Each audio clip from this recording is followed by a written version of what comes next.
तो वीडियो की शुरुआत करते हैं। सबसे पहली कंपनी की बात करते हैं। पहली कंपनी का नाम है वारी रिन्यूएबल टेक्नोलॉजीज लिमिटेड। बट इसको डिस्कस करने से पहले अगर आपने अभी तक चैनल को सब्सक्राइब नहीं किया है तो चैनल को सब्सक्राइब करके बेल आइकन को प्रेस कर लो ताकि आने वाली जितनी भी वीडियोज़ हैं उसका नोटिफिकेशन आपको सबसे पहले मिल सके। और एक डिस्क्लेमर भी है, जो भी न्यूज़ एंड अपडेट्स हम लोग कवर करेंगे वो सारी एजुकेशन पर्पज़ के लिए हैं, सीखने के लिए है। तो उसको किसी भी तरह का इन्वेस्टमेंट एडवाइस मत समझना, आप खुद से भी रिसर्च और एनालिसिस कर सकते हैं। तो चलिए दोस्तों, वीडियो की शुरुआत करते हैं। अब बात कर लेते हैं वारी रिन्यूएबल टेक्नोलॉजी से रिलेटेड कुछ इंपॉर्टेंट न्यूज़ एंड अपडेट्स के बारे में। तो आज के दिन इस कंपनी की परफॉर्मेंस हमें काफ़ी ज़्यादा कमाल की देखने को मिली। काफ़ी अच्छी तेज़ी वारी रिन्यूएबल ने शो किया। 2.5 से 3% की अच्छी तेज़ी वारी रिन्यूएबल्स में आज के दिन हमें विटनेस करने को मिली थी। बट इस कंपनी से रिलेटेड एक खबर निकल कर आ रही है, जिस खबर को देखकर कई सारे इन्वेस्टर्स काफ़ी ज़्यादा शॉक में हैं। अब देखो, किसी भी कंपनी को आप एनालिसिस करते हो, चाहे वारी हो या किसी दूसरी कंपनी की हम बात करें, एनालिसिस में जो क्रेडिट एजेंसीज होती हैं उनके रेटिंग्स बहुत ज़्यादा इंपॉर्टेंट होती हैं, क्योंकि उसको देखकर हमें ये समझ आता है कंपनी के फाइनेंशियल्स में क्या कोई इश्यूज़ तो नहीं है। ठीक है, और फाइनेंशियल्स में इश्यूज़ हैं तो क्रेडिट एजेंसी की जो रेटिंग्स हैं वो अच्छी नहीं होती हैं, सिंपल बात है। और उसको लेकर खबर यह है कि इंडिया रेटिंग्स ने विड्रॉ कर लिया है वारी रिन्यूएबल टेक्नोलॉजीज़ के बैंक लोन रेटिंग को, यानी कि हटा लिया है। और इस चीज़ को देखकर कई सारे लोग शॉक में हैं। क्या कंपनी के फाइनेंशियल्स में कोई गड़बड़ी है, इस वजह से इंडिया रेटिंग्स ने हटा लिया है, या फिर कुछ और है बात? तो सबसे पहले एक चीज़ समझो, कोई भी कंपनी खुद से रिक्वेस्ट कर सकती है रेटिंग को विड्रॉ करने के लिए।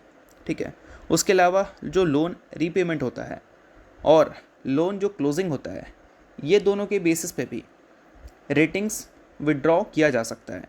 और उसके बाद अगर एजेंसी के पास कोई सफिशिएंट डेटा नहीं है तो उसके बेसिस पे भी रेटिंग्स विड्रॉ हमें देखने को मिलती हैं। तो सबसे इम्पॉर्टेंट ये है कि यहाँ पर इस चीज़ को देखकर हमें डरने की ज़रूरत है या नहीं।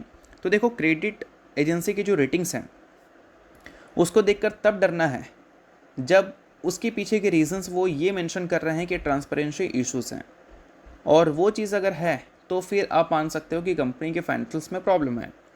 बट यहाँ पर ऐसी कोई भी चीज़ें हाईलाइट नहीं किया गया है। सो अब दोस्तों, वीडियो में आगे बढ़ने से पहले बात कर लेते हैं सेबी रजिस्टर्ड टेलीग्राम चैनल के बारे में, जिसको आप ज्वाइन कर लो। लिंक इसका डिस्क्रिप्शन में दिख जाएगा। ज्वाइन करने का सबसे बड़ा बेनिफिट ये है कि जिस हिसाब से मार्केट में अप्स एंड डाउन दिख रहा है, ऐसे टाइम पे हर दूसरी कंपनी के एनालिसिस बहुत ज़्यादा इंपॉर्टेंट है। तो यहाँ पर आपको सभी कंपनी के टेक्निकल्स को एनालिसिस कर अपडेट होता हुआ देखने को मिल जाता है, जो कि हर किसी के लिए काफ़ी ज़्यादा यूज़फुल है।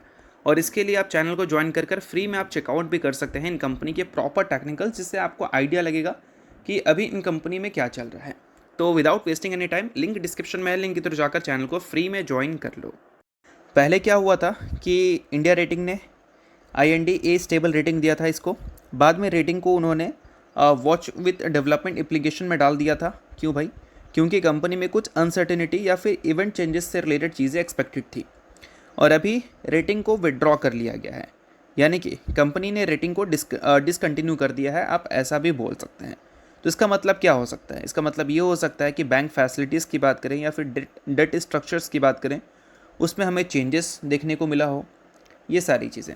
तो इसको लेकर घबराने की ज़रूरत अगर होती तो मार्केट रिएक्ट करता, बट मार्केट रिएक्ट किया नहीं है, तो इस वजह से मानकर चल सकते हैं हम कि कोई प्रॉब्लम वाली बात नहीं है। बाकी वारी से रिलेटेड अगर हम न्यूज़ की बात करें तो रिसेंटली एक बड़ी न्यूज़ हमें देखने को मिली थी। वारी रिन्यूएबल ने एक्वायर किया था 55% स्टेक एसोसिएट पावर स्ट्रक्चर का। 1225 करोड़ रुपए इन्वेस्ट कर कंपनी ने ये एक्विजिशंस की थी, जो कि एक तरह से काफ़ी बड़ी बात है एक्विजिशन से रिलेटेड अगर हम बात करें वारी रिन्यूएबल जैसी हाई ग्रोथ कंपनी के बारे में। तो न्यूज़ अच्छी थी, इस न्यूज़ को अब भी आप नोट कर सकते हैं। चलिए दोस्तों, अब बात कर लेते हैं अगली कंपनी के बारे में। तो अगली कंपनी का नाम है डिक्सन टेक्नोलॉजीज़ इंडिया लिमिटेड। आज के दिन डिक्सन टेक्नोलॉजीज़ का परफॉर्मेंस मॉर्निंग में काफ़ी कमाल का था। 4% से ज़्यादा की तेज़ी डिक्सन टेक्नोलॉजीज़ ने दिखाया था। अभी वो तेज़ी सस्टेन नहीं कर पाई है, बट आज के दिन 4% की तेज़ी जो डिक्सन ने दिखाई थी उसके पीछे का काफ़ी बड़ा कारण था। कारण यह है कि आज के दिन डिक्सन टेक्नोलॉजीज़ को वीवो इंडिया के साथ जो जॉइंट वेंचर इन्होंने फॉर्मेशन किया था उसको गवर्नमेंट ने अप्रूवल दे दिया है। तो ये एक तरह से काफ़ी बड़ी खबर है, और ये खबर डिक्सन टेक्नोलॉजीज़ के जो ग्रोथ आउटलुक है उसको भी बूस्ट कर सकता है, क्योंकि वीवो का अच्छा मार्केट शेयर है इंडिया में अगर हम बात करें तो। और JP मॉर्गन के रिपोर्ट में ये मेंशन किया गया है कि वीवो की अगर हम एनुअल इंडिया स्मार्टफोन वॉल्यूम्स की बात करें तो उसका 67% शिफ्ट हो सकता है डिक्सन टेक्नोलॉजीज़ के इस एग्रीमेंट के अंडर। अब इसमें क्या है कि डिक्सन टेक्नोलॉजीज़ को वीवो इंडिया 30,000 करोड़ तक का रेवेन्यू पोटेंशियल भी दे सकती है।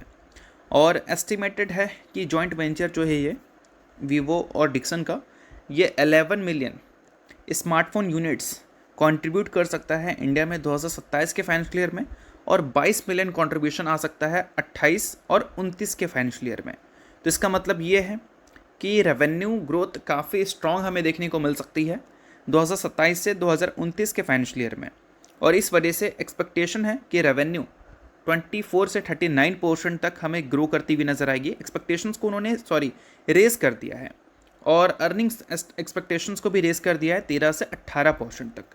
और नोमोरा की एस्टीमेट है कि डिक्सन टेक्नोलॉजीज का जो domestic mobile manufacturing market share है वो इंक्रीज़ हो सकता है 35 से 38% तक इस पार्टनरशिप की वजह से, और जो इबिट्टा मार्जिन है वो इम्प्रूव होकर 3.3% से 4.2% तक जा सकता है 2028 के फाइनेंशियल ईयर में। तो ये एक काफ़ी बड़ी और काफ़ी पॉजिटिव बात है अगर हम डिक्सन से रिलेटेड बात करें तो। और इसी कारण डिक्सन टेक्नोलॉजीज़ का आज के दिन का परफॉर्मेंस हमें अच्छा दिख रहा था, भले उस परफॉर्मेंस को इसने सस्टेन नहीं किया। और अच्छा परफॉर्मेंस क्यों ना हो, क्योंकि डिक्सन टेक्नोलॉजी का जो वैल्यूएशन है करंट टाइम में वो 5 साल के लोवेस्ट लेवल पे है, और ग्रोथ आउटलुक से रिलेटेड अगर चीज़ें बदल जाएँ तो फिर वहाँ पर वैल्यूएशन अट्रैक्टिव दिखने लगता है। और इसी वजह से मार्केट ने आज के दिन रिस्पेक्ट भी किया है डिक्सन को मॉर्निंग में, भले उसको सस्टेन डिक्सन नहीं कर पाई। तो इसके अलावा अगली कंपनी की बात करते हैं जिसका नाम है कल्याण ज्वेलर्स इंडिया लिमिटेड। बट इसको डिस्कस करने से पहले दोस्तों, अगर आपने अभी तक सेबी रजिस्टर्ड रिसर्च एनालिस्ट के टेलीग्राम चैनल को ज्वाइन नहीं किया है तो उसको जाकर आप ज्वाइन कर लो, क्योंकि वहाँ पर डिक्सन के टेक्निकल्स को अपडेट किया जाएगा प्रॉपर एनालिसिस कर, जिसको देखकर आप समझ सकते हैं कि आने वाले कल में क्या एक्सपेक्ट किया जा सकता है। और सिर्फ डिक्सन के ही नहीं, अगर किसी दूसरी कंपनी के पे टेक्निकल्स को अगर आपको चेकआउट करना है तो उसके लिए भी आप वहाँ पर आकर अपडेट दे सकते हैं, उसके भी टेक्निकल्स को प्रॉपर एनालिसिस कर अपडेट किया जाएगा। और ये सारी चीज़ें सेबी रजिस्टर्ड रिसर्च एनालिस्ट के द्वारा होंगी, तो लिंक डिस्क्रिप्शन में है, लिंक के थ्रू जाकर चैनल को बिल्कुल फ्री में भी आप ज्वाइन कर सकते हैं। तो अब बात कर लेते हैं अगली कंपनी के बारे में। तो अगली कंपनी है कल्याण ज्वेलर्स इंडिया लिमिटेड। कल्याण ज्वेलर्स की बात करें तो आज के दिन भी ये कंपनी काफ़ी ज़्यादा फोकस में थी, क्योंकि आज के दिन भी इस कंपनी के शेयर में तेज़ी हमें देखने को मिला 6 से 7% का, और पिछले 3 ट्रेडिंग सेशन में देखोगे तो कल्याण ज्वेलर्स ने 36% तक की तेज़ी दिखा दी है, और 36% की तेज़ी की वजह से 11,500 करोड़ का मार्केट कैप इनका बढ़ भी चुका है। तो ये एक काफ़ी बड़ी बात है कल्याण ज्वेलर्स के लिए। बट एक बात आपको पता होना चाहिए, अगर कोई भी कंपनी में 90 डिग्री में अगर तेज़ी हमें देखने को मिलती है ना, तो एक बड़ी प्रॉफिट बुकिंग भी हमें देखने को मिलती है। तो इस चीज़ को ध्यान में रखना, कोई रिकमेंडेशन नहीं है, कोई गारंटी नहीं है, बट अक्सर ये मार्केट में होता है कि जब फोमो क्रिएट होता है किसी भी कंपनी को लेकर, तब ऐसी चीज़ें हमें अक्सर देखने को मिलती हैं, एक बड़ी करेक्शंस देखने को मिलती हैं। अब सबसे इंपॉर्टेंट बात यह है कि कल्याण ज्वेलर्स अगर तेज़ी दिखा रही है तो इसके पीछे के रीजंस क्या हैं।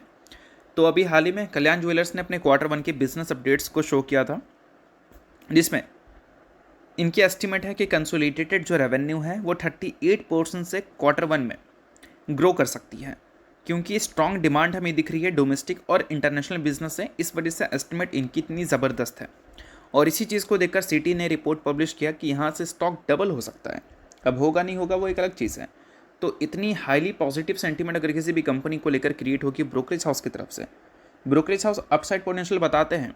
अभी डिक्सन से रिलेटेड भी उन्होंने बताया ना, कल्याण ज्वेलर्स से रिलेटेड भी उन्होंने बताया, बट जो अपसाइड पोटेंशियल है वो सीधा 97-98% तक का है।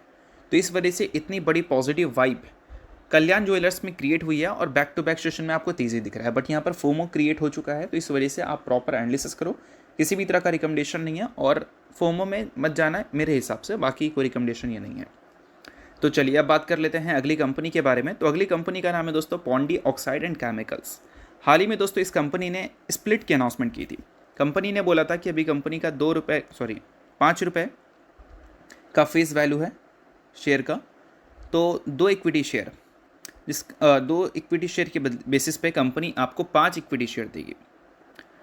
अभी जो फेस वैल्यू है वो 5 रुपये का है, आफ्टर स्प्लिट फेस वैल्यू जो है वो 2 रुपये का हो जाएगा। तो इसका रिकॉर्ड डेट कंपनी ने 21 जुलाई का सेट कर दिया है। सो अगर आप इस कंपनी के इन्वेस्टर हैं तो इस न्यूज़ को आप नोट कर सकते हैं। इन्वेस्टर नहीं आप इग्नोर भी कर सकते हैं, न्यूज़ थी इस वजह से मैंने बता दिया, बाकी ये किसी भी तरह का रिकमेंडेशन नहीं है। तो होप करता हूँ ये वीडियो आपको अच्छा लगा। वीडियो लाइक कीजिए, पहले बार सब्सक्राइब कीजिए। वीडियो के लिए बहुत बहुत शुक्रिया।